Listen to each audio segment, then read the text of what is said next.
we're on page 5 of the frequently most used vocabulary words. We're going to start off with testes.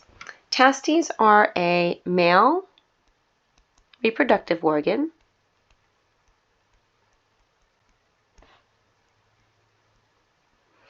They are going to produce sperm. And just so you know, sperm is a gamete. And testes are also going to produce testosterone. Now, testosterone just so happens to be the next word, and testosterone is going to be our male hormone.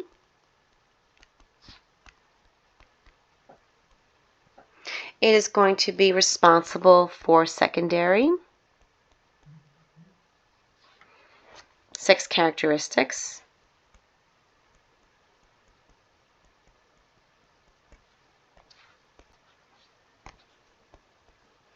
And it is going to help and aid in sperm production.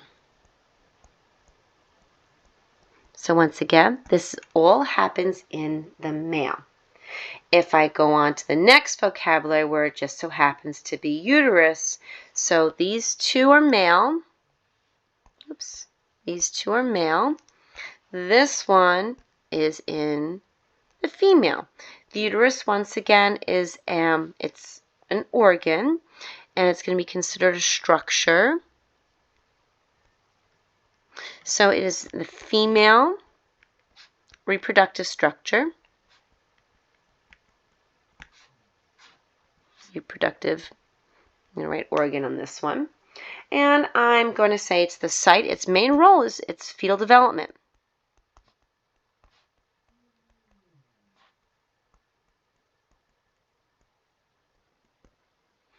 So if I do my drawings, I don't know why I drew this one so big. Ovary, oviduct, and then here in the middle, that is my uterus. And if I keep going, then we have the birth canal down at the bottom. Okay, so this is where the egg is going to implant, placenta forms, and that is going to be my site of development. Okay, next word we have is vacuole. Vacuole, once again, is an organelle. So not an organelle. Very tiny, but yet also considered a structure. This vacuole is going to be for storage. In plants, you may see a large vacuole. So if I draw a cell wall, I draw cell membrane, then this big area, that's going to be my vacuole. And it's going to store water. Right, there's my nucleus.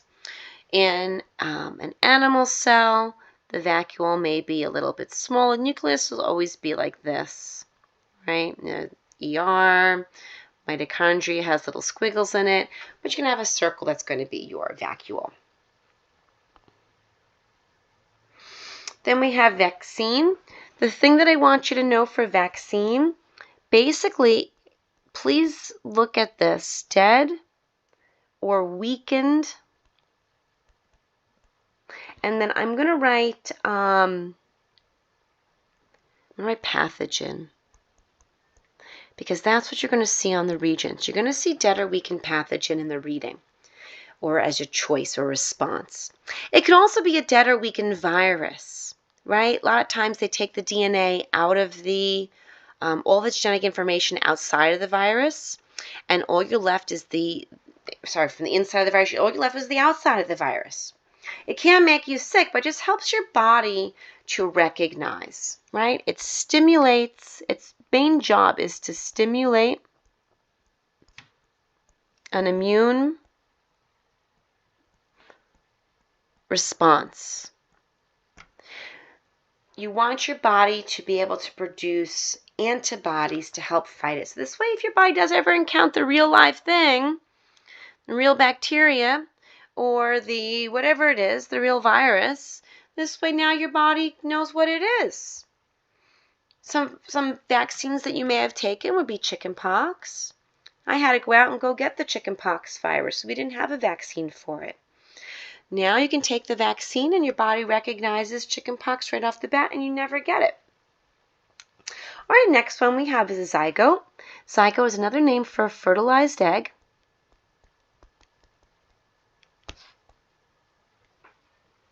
It is diploid. That means it is 2N. It has the full chromosome number. And the way you'd find it is if there was a sperm and an egg. Remember, this is N, this is N. Then we usually have an arrow. Right after that first arrow at 2N, that is my zygote. Then we continue, so on and so forth, the rest of the way. So my zygote is my fertilized egg. It happens after fertilization. It has a full chromosome number, whereas the gametes only have half. Now, the rest that we have here, not necessarily vocabulary words, but these are concepts that pop up and appear on the Regents exam a lot. The first one is an allergic reaction. Basically, anytime you see an allergic reaction, you have to look for where it says immune response to a harmless substance. Or you're going to write that on the line when it asks you to tell me what has happened. So immune response to a harmless substance. Many people are allergic to pollen. So what happens is pollen comes into our body. If you have an allergic reaction to pollen, your body doesn't recognize it as pollen. Your body thinks it's a foreign pathogen. Your body thinks it's something that's coming in to harm you. So all of a sudden, that's it. Runny nose, itchy eyes, watery eyes, sneezing. You sneeze and you have a runny nose to try and remove the pathogen from your body quickly. You have a fever, right, to get rid of, to denature any kind of a enzyme that's inside of that pathogen. But since it's harmless, you really don't need to have such a crazy overreaction in your immune system. So that's basically what we have here. It's an allergic reaction. And organ rejection is very, very similar. If you have someone donating an organ to you, like maybe a kidney, the kidney goes into your body can't recognize it as an organ. It thinks it's something harmful. It thinks it's a pathogen. Your body starts to reject that organ. That is basically an immune response to something, once again, that's harmless. All right, next thing we have is asexual versus sexual reproduction. And I'm going to start off with asexual.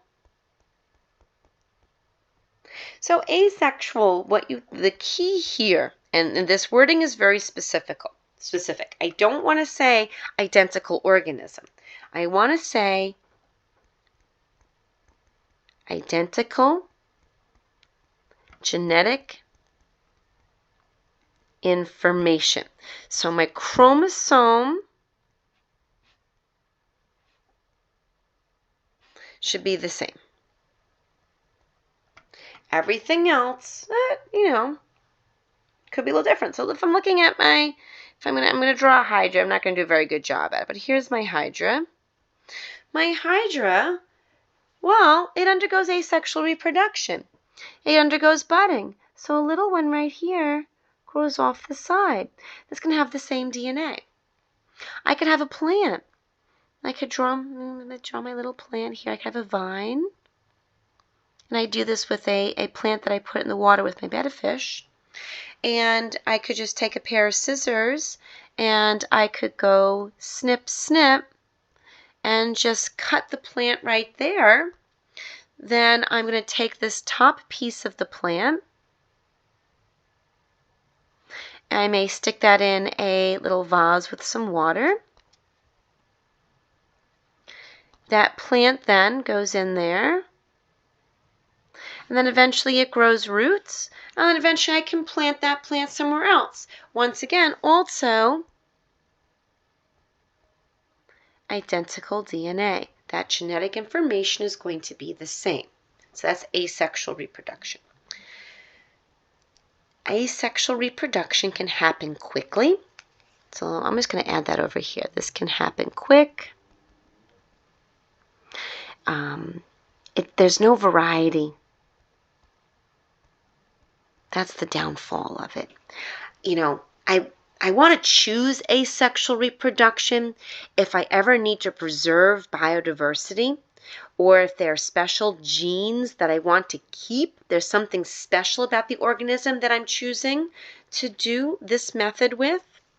Otherwise, sexual reproduction offers so many other benefits. Sexual reproduction, now this is the key, my offspring have variety. I'm going to get 1/2 of the DNA from each parent. So what's happening is I'm going to undergo meiosis right off the bat. So meiosis is going to split up those chromosomes, and then I'm going to recombine, right, during fertilization. I'm going to mix them up again. I'm going to mix them up. I'm going to recombine them with someone else. I'm going to see what I get. I could wind up seeing a recessive trait that's been hidden for a very, very long time. And that recessive trait could be very important for the survival of that species. We don't know. So, variety, half the DNA from each parent, meiosis, recombination, and asexual reproduction. It happens quickly. There's no variety. I'm going to get the identical DNA. That may be good for preservation of certain genes or to maintain certain type of biodiversity in an area. All right, that's it.